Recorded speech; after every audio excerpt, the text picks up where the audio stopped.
We've just seen how ray diagrams are formed, how to draw them. Now let's look at a few cases and see how ray diagrams help us figure out exactly where the image is going to be formed and the properties that it will have. So in this case, I have P greater than F. That means that the object here is going to be placed further from the mirror than the focal point. Remember, the focal length is little f. That's the distance from the mirror to the focal point here. And then the distance from the mirror to the object is P. So you can see that P is greater than F. No matter where the object is, if P is greater than F, let's look at the ray diagram. Ray number 1 was parallel to the axis and reflected through that focal point. Ray number 2, the purple one, went through the focal point, reflected parallel to the axis. Ray number 3 went through the center of curvature and right back on itself. The rays intersected right here.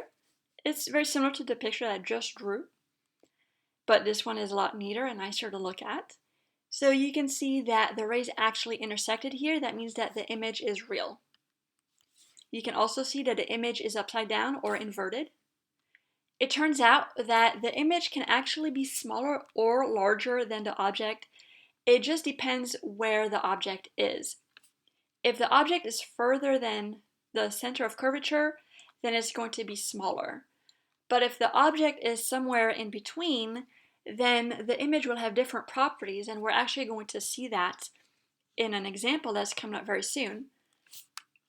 It's still going to be real and inverted, but as you can assume, it's going to be larger than the object instead of smaller. Before I do that example, I just want to show you a few more ray diagrams just so you can see, get practice on how they work and the types of images that can be formed. So in this case, we have a concave mirror, but we have our object very close to the mirror, right? It's closer than that focal point. In this case, let's look at the three rays. Ray number 1 was parallel, and then it reflects through the focal point. Ray number 2, see, since the object was already closer than the focal point, you might think, well, how can I make ray number 2 go through the focal point? So this is where it has to appear to come from the focal point. But once it does, so you have a straight line from the focal point to the object to the mirror. Once it appears to come from that focal point, then it reflects parallel. So it's still the same rule. Then ray number 3, the ray comes from the center of curvature, hits the object, and is reflected back on itself. So in this case, when your object is very close, you can see that the rays diverge. And the image can only be formed where the rays intersect.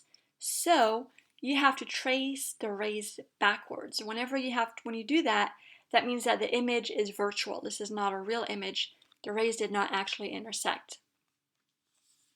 This image that's formed will always be upright and larger than the object. You can see it from this diagram. No matter where you put the object in between the mirror and F, it will always be bigger than the object. Let's look at the third ray diagram here. This is for the convex mirror.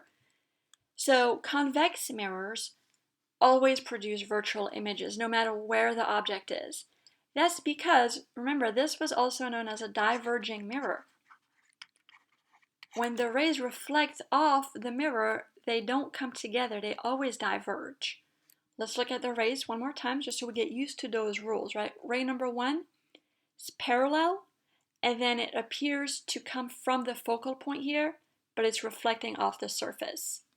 Ray number 2 goes towards that focal point, but as soon as it hits the mirror, it reflects parallel.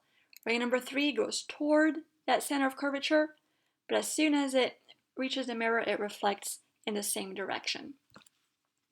And basically, the way that I remember these three rules is number 1, the orange one, is parallel, focal, right? Parallel, and then it either goes through the focal or appears to come from.